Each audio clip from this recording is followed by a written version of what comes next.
I just normally keep it ready. G. And that's And Tarawih 3. just double click it. That's why they have to start.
بسم الله الرحمن الرحيم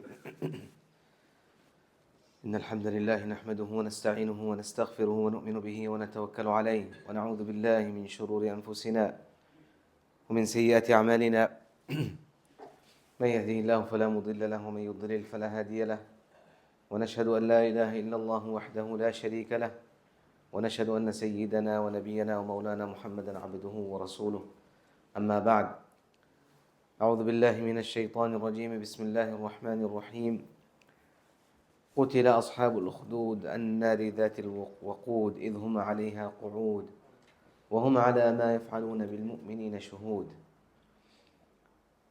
وما نقموا منهم إلا أن يؤمنوا بالله العزيز الحميد صدق الله العظيم أما بعد. All praises and gratitude are due to Allah subhanahu wa ta'ala, the creator, nourisher and cherisher of this universe. Peace, blessings and salutations be upon our beloved master and leader, Rasulullah sallallahu alayhi wasallam. Respected brothers and sisters in Islam, Assalamu alaikum wa rahmatullahi wa barakatuh.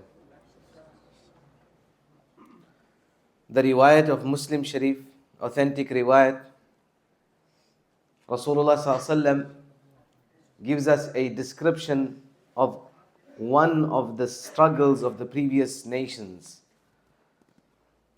And as we said last week, the need for us to build our imaniyat, ma'nawiyat, in yaqeen.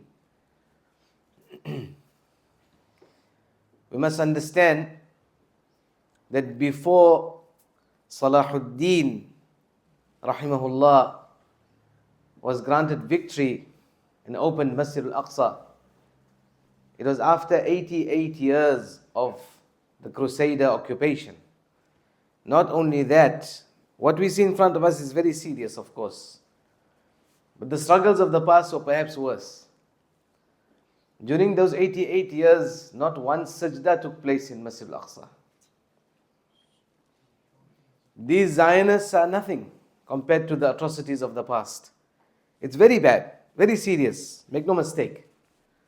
We're not undermining and underplaying their atrocities. But we are comparing the atrocities so as to give us and build our faith, lift our spirits. 88 years, not one sajda took place. As after that, Allah Ta'ala has given victory to Salahuddin, rahimahullah. Now it's 76 odd years, but sajda is still taking place. And may Allah Ta'ala never make it and bring it to a point where no sajda takes place. Rasulullah Sallallahu Alaihi Wasallam says there was a tyrant ruler in the previous times, and he had a magician, a sorcerer, sahir. They, amongst their close cabinet, they would have different resources. So the best of the best. Fir'aun also had the sahara, the magicians. If it comes down to pure means that are within the available disposal of in front of us, that is the physical means, tools and instruments and weapons, perhaps they won't win. They won't win. So they need to resort to adopting other means. So they will employ the dark arts. So Fir'aun had his entire team, not one, team of magicians. So anyway, he had this magician, and the magician was coming out of age now. The story we shared to you, but there's a few important aspects within this incident we need to highlight. Authentic riwayah of Muslim Sharif. So the magician said to the king, I'm coming of age, send somebody young that I can educate this person, and I can pass on this gift, I can pass on this knowledge. So he prepared for him a youngster shab, and the shab would come to him, this youngster would come to this magician to learn the magic. Along the way, he stumbled upon a rahib, a monk who's worshipping in his monastery. And he decided to, inquisitive, go and check what's going on inside. And as he sees this monk worshipping, ajabahu. He was taken aback. He took a liking to this, to the worship. And there was some interactions, and he took a liking to this rahib and this monk. So he started spending some time in the company of this rahib. Then he started to learn. And so over time what's happening is that when it's time for his lesson with the magician, on the way from home, he's stopping on the road and it's getting delayed.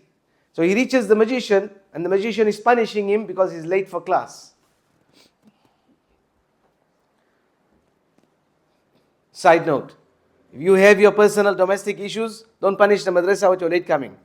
You sort out your issues, please. All of you who have children.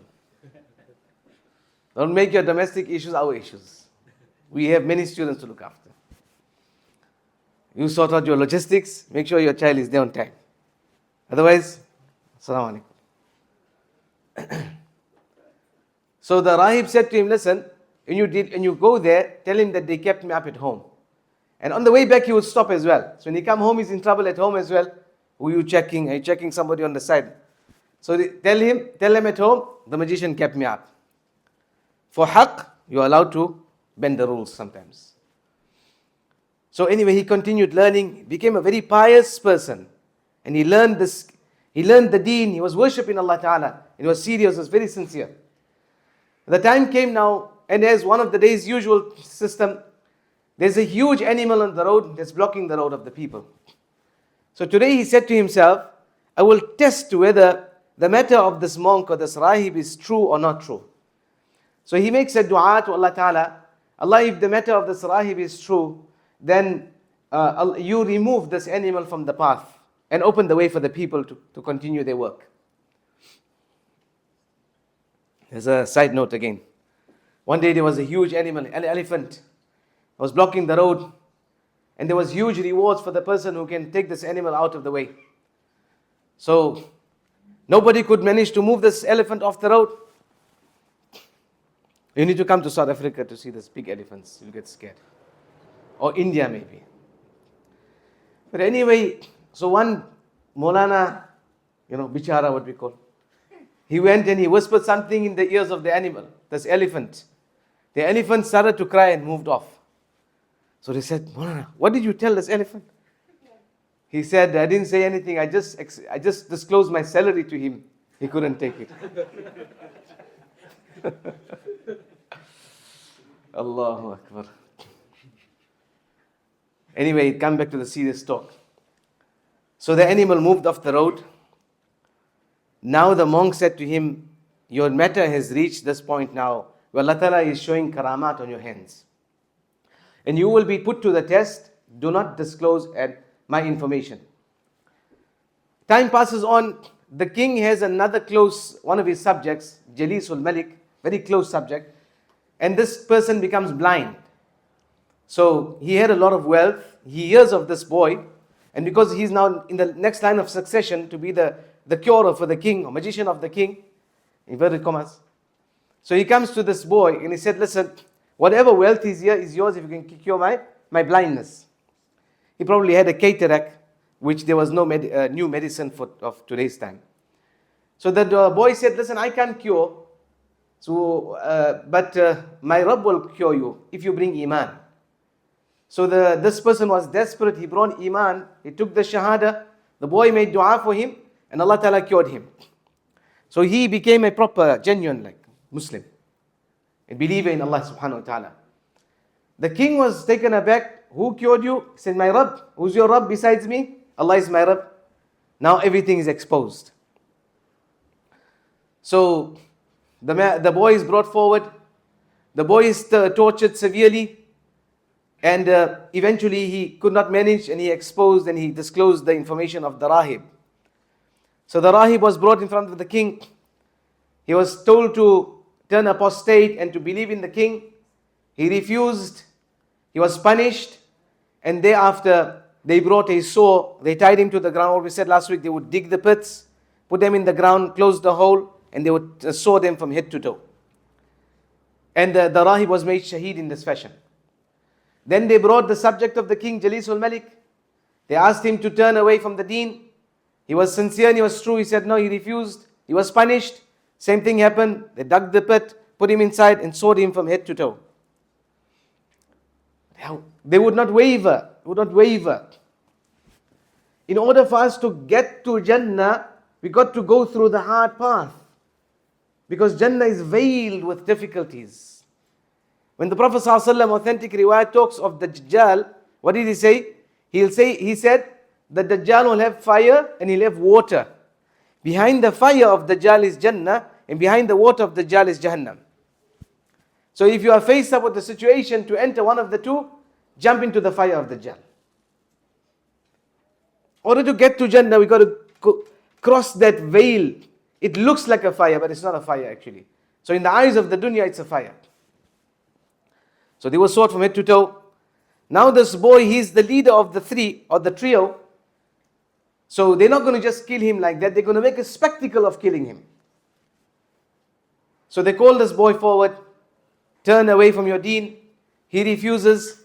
The king tells his close men to take him to the top of the highest mountain and drop him from the top. They take him to the top of the highest mountain. He makes one dua. Allahumma kfinihim bima shi'ta. Allah, you suffice for me and you sort it out. The mountain shakes. All of the king's men, they die. The boy comes down nicely walking to the king. What happened? Allah sorted them out. Your plan was foiled. He gets enraged further. He sends him with another group of people. Take him in a waka into the center of the ocean and throw him overboard. So they go with him. He makes the dua again. Allahumma kfinihim bima shi'ta. Allah, suffice for me. Take care of the matter. The ocean, the waves start. The waka is shaking. The boat shakes. They are thrown over. The boy is intact. He comes back walking to the king. What happened? Allah sorted out the matter. His plan was foiled again.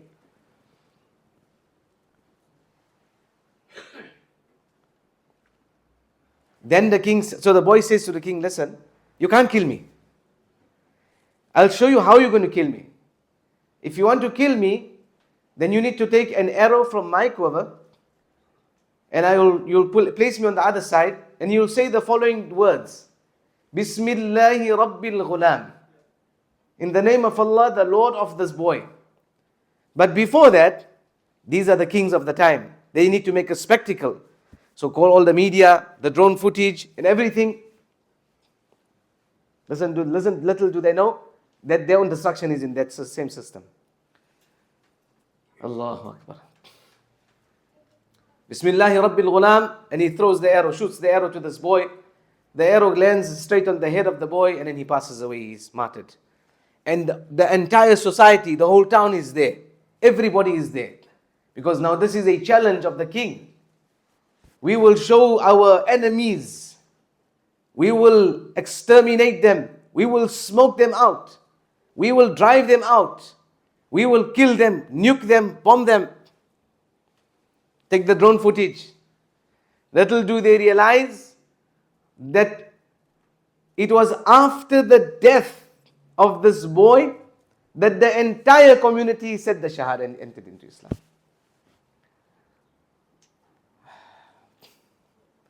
Musa alayhi salatu wasalam, similar system. He has a challenge with Fir'aun. What does Fir'aun do? Call 70,000 of his top magicians, Yawmuz Zina. It's a public holiday. Everybody is free. There's no businesses open. Make sure that the entire community, whoever is alive at the time, must come and witness what? The defeat of Musa and Harun. At the hands of the magicians of the king, Fir'aun.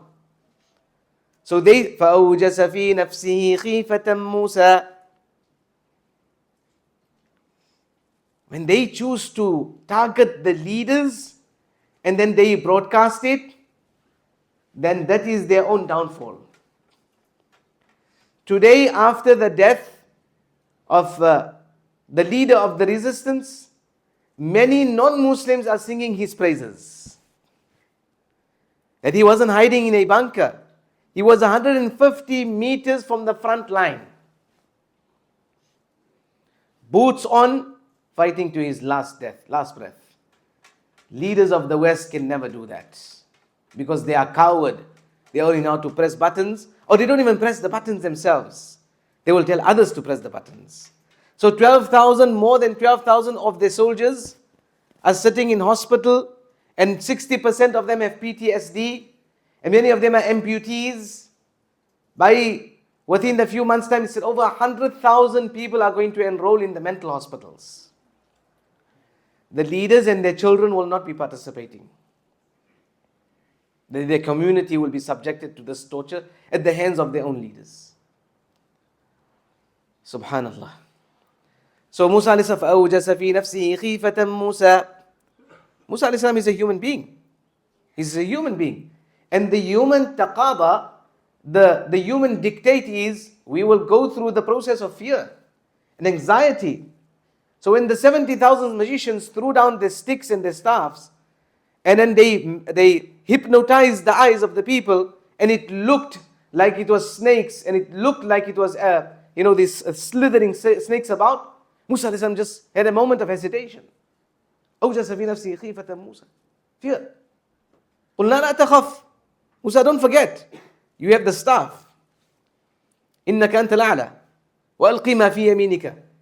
Musa ﷺ throws the staff, turns into this massive, miraculous serpent. This huge serpent which is slithering like a small snake.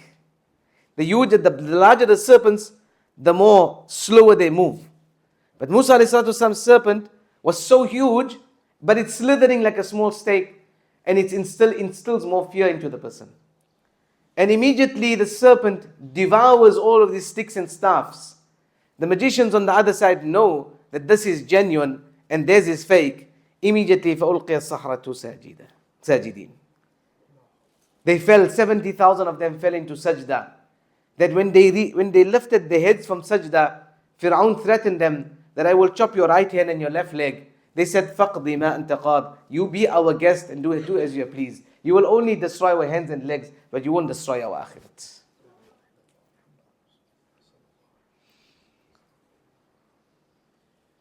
Abu Sufyan, radiyallahu anhu, he sought to seize the opportunity in the battle of Uhud and capitalize on the rumors that Muhammad ﷺ was killed when the counter attack was launched against Sahaba. Many Sahaba fled the scene. So when he comes and he says, Aina Muhammad? Where is Muhammad? Nabi ﷺ said, quiet, don't say anything. Told the Sahaba, give them two things, fear and give them the sense that they're winning. He says, Ibn Abi Quhafa, where is the son of Abu Quhafa, Abu Bakr? He said, don't answer anything. Then he says, where is Umar? He said, Nabi Sallallahu, don't answer anything. And Abu Sufyan is now. So you know that pride comes in. And he's saying things. Umar radiallahu anhu couldn't contain himself. La tujibu, don't say anything. Let them think that they are winning. Now their own soldiers, the IOF soldiers are saying, we can't defeat these people. Their own rabbis are saying, we can't defeat these people because they have the army of Allah. They have the dua with Allah. Their own rabbis are saying this. They have iman. And we need some kind of a spiritual force to help us. They target the leaders. Side note, even the disbelievers in Makkah, even the disbelievers in the time of Rasulullah Sallallahu Alaihi Wasallam knew the line of succession. Muhammad, Abu Bakr, Umar. They knew that. Everybody knew that. Unfortunately, some people couldn't understand this. The line of succession. Even the disbelievers knew. Muhammad, Abu Bakr, Umar. So at the time he is not Sahabi. Sahaba he's still heated against Rasul and against Islam. Whose names he takes? Where's Muhammad? If he's not there, who's next? Abu Bakr is not there, who's next? Umar is not there. Then he seeks what he says. Then he praises his idols. When he praises his idols, then the Nabi Sallallahu Alaihi Wasallam says, now you answer him. He says, U'ulu Hubbal. May Hubbal be praised. One of the idols. Rasulullah Sallallahu Alaihi Wasallam answer him. Rasulullah didn't answer himself. Still to give them the sense or notion that the Prophet Sallallahu Alaihi Wasallam is martyred. Then Umar radiallahu anhu answers and says, listen, let me foil your plans and your thoughts. Allah has still very well maintained those who you think that you have destroyed. Meaning Muhammad, Abu Bakr and Umar. Then he said, we have Uzza and Lat and these idols. Rasulullah said, tell him that we have Allahu Mawla, Mawlana wala Mawla lakum. Allah is our Mawla. You have no Mawla for you. And they knew this. They knew their idols could do nothing for them. So when these answers are given, they couldn't retort. They couldn't give an answer back. So then Abu Sufyan turns it and he says, listen, it's up and down. Badr was your day, today is our day. Rasulullah said, don't worry, it's fine. Our deceased are going to go Jannah, your deceased are going to go Jahannam. And they knew that for a fact, so they had no reply as well. Subhanallah. In order for us and for the victory of the Ummah of Islam to come, we need to make these necessary sacrifices. Our blood will be shed. During the time of the Tatars, the people and the scholars of the time thought that that was Qiyamah. They thought that that was Qiyamah. The atrocities were so much, the bloodshed, you can never imagine the bloodshed. Every age and every era will look to us as if Qiyamah is very close. And every nation and every time, people will think the Mahdi is going to come, or this is going to happen, or that's going to happen. We need to have firm yaqeen in Allah subhanahu wa ta'ala. We need to build our faith. We need to resurrect that spark of iman within our hearts. We need to turn to Allah subhanahu wa ta'ala. Build that iman. Do what is necessary, but we need the spiritual power from behind, which is more important. Do everything that is still being done. Continue, build on it. But that imaniyat is extremely important. That we look behind the mountain. That our Jannah lies behind the bloodshed. What we said, 88 years after that, Allah Ta'ala liberated Aqsa in the hands of Salahuddin. Salahuddin didn't just happen like that. He was a man of exceptional taqwa. He was a man who had a deep found love for the Quran. He would recite it. He would contemplate it. He would bring people to recite for him. He was a man who never smiled because he carried the concern of the ummah. Somebody beautifully said, "Man tasara Salahuddin illa bi Salahuddin, walan ya'uda Salahuddin illa bi Salahuddin." Those who understand Arabic will appreciate this. "Man tasara Salahuddin illa bi Salahuddin, walan ya'uda Salahuddin illa bi Salahuddin." Salahuddin wasn't just victorious except by perfecting his deen and the deen of his followers. And Salahuddin will not return except after the perfection of our deen. Our deen is imperfect. Our practice is imperfect. Our salah is defective. Our ibadah is defective. Our masajid are empty. That is the catastrophe. That is the tragedy we are experiencing as the Ummah of Islam. We are still in that slumber with regards to our duty to Allah subhanahu wa ta'ala. So until that Salahuddin, the resurrection of the deen, until the awakening within the hearts takes place, and we turn back to Allah subhanahu wa ta'ala, until such time, Salahuddin will not come. We need that internal revival. That is our mission. How can we internally revive ourselves? We're doing everything else. Protests are taking place. We need to intensify the boycott. If we can't find it in ourselves to boycott, then we have something to question ourselves. We need to intensify all of these efforts. Do the political, within the political landscape as well. Do all of these things. But we need to fix up. We need to rectify our internal selves first. Because that is where we start. That is our starting point. So may Allah subhanahu wa ta'ala grant us tawfiq and ability. And once again liberate Masjid al-Aqsa like He liberated it with Salahuddin. Wa akhiru da'wana alhamdulillahi rabbil alameen. Two important announcements inshallah. Alhamdulillah, as you have seen that the project on the deck is almost complete. We just have the carpet laying to do. Make sure